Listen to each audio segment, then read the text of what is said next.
Olha, falando aqui mais diretamente, né, do nosso bolso aqui, já no supermercado, né, que todos nós vamos ver, inflação é o assunto agora, a pauta do nosso UOL News. Tem uma reportagem da Folha que está no UOL, fala que o ovo sobe mais de 15% e tem a maior inflação no plano real, o café avança quase 11%. O Leonardo Vieselli assina a reportagem lá do Rio de Janeiro. O ovo de galinha e o café moído, dois produtos tradicionais da mesa do brasileiro, registraram inflação de dois dígitos em fevereiro, segundo o IPCA, o IBGE.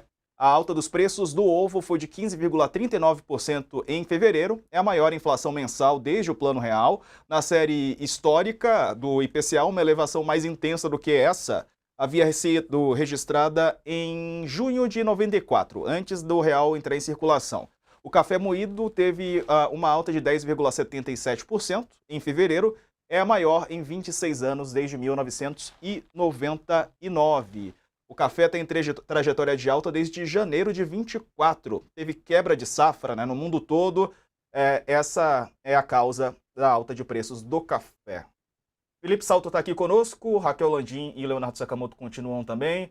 Salto, e aí? Tem questões que fogem, né, ao controle. Por exemplo, quebra de safra, né, em relação ao café. Mas isso impacta na popularidade do governo, dos governos, né, de plantão. Como é que faz para conciliar, então, a agenda econômica, a política e conseguir passar por esse período de turbulência? Boa tarde. Boa tarde, Diego, Sakamoto e Raquel, todos que estão nos ouvindo e assistindo. Eu acho que é aquela frase do Winston Churchill, né? Se você estiver caminhando e perceber que está no inferno, continue caminhando, né? Não pare. É um pouco isso a inflação, porque a inflação de alimentos, se você olhar o detalhe, melhorou. Teve essa questão do ovo e do café, que de fato apresentaram duas variações, como você já mostrou, importantes. Isso não vai se resolver da noite para o dia, não há o que o governo possa fazer para dirimir esse problema da noite para o dia. Tem que ter paciência. É uma questão de esperar a ação da oferta, a questão também da solução do problema lá fora, que levou esse aumento das exportações de ovos e tal, e que acabou pressionando o preço aqui domesticamente. No índice geral da parte chamada alimentação, você teve uma melhora na margem, né? Passou de 0,9 para 0,7.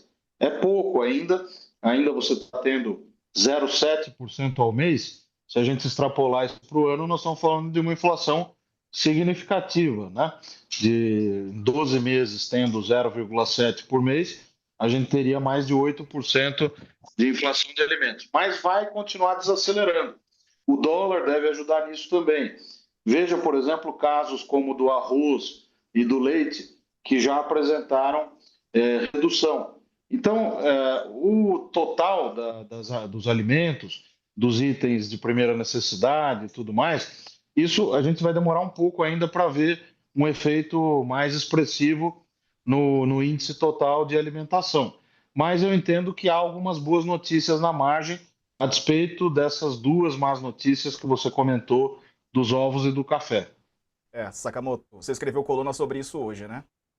Não, eu até queria, acho que até, antes de mais nada, boa noite, boa tarde pro Felipe, não é noite ainda. É que tá tão escuro aqui por causa Isso da que eu ia chuva que falar, já e estamos atrás de soltando. você tá parecendo noite já. Não, pelo amor de Deus, né? Tipo, você pega um tempo desse aqui, somado a Enel aqui em São Paulo, isso aqui é a certeza de que você não tem certeza nenhuma do que vai acontecer. Você vai estar no escuro, você não vai estar no escuro, você vai ter internet ou não vai ter internet.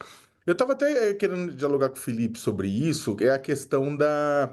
Porque é o seguinte, eu concordo contigo, é claro, você teve energia elétrica, educação fora da curva, né? A questão do bônus de Itaipu, questão de matrículas, de reajuste de mensalidade, tudo bem, depois só pode até falar que é pontual.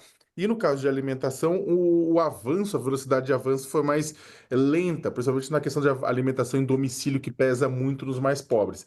Só que aí eu queria te fazer uma pergunta que é a seguinte: esta redução na velocidade do aumento dos produtos não é a mesma coisa que redução geral no preço dos produtos. A gente está falando da redução na velocidade do avanço, ou seja, do aumento.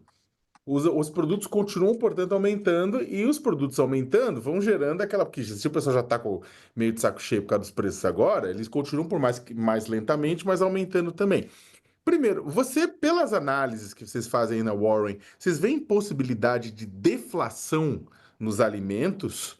Ou essa situação é aquela que a gente vai ver daqui até a outubro do ano que vem, que é os alimentos aumentando mais lentamente? Boa questão, Sakamoto. A gente em economias fala que a primeira derivada é positiva e a segunda é negativa, né? Porque continua havendo inflação, 0,7% positiva. É inflação, variação geral do nível médio de preços do grupo alimentação é quase 1%, 0,7%. Ah, mas no mês anterior tinha sido 0,9%, 0,94%.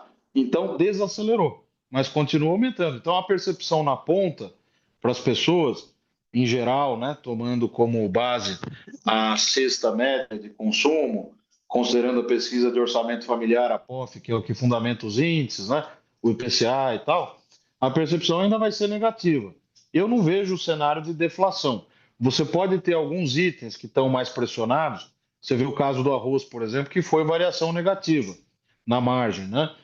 Pode acontecer ao longo do ano com mais itens, mas em geral você vai ter inflação de alimento. Ainda vai ser inflação, ou seja, vai ser uma variação positiva.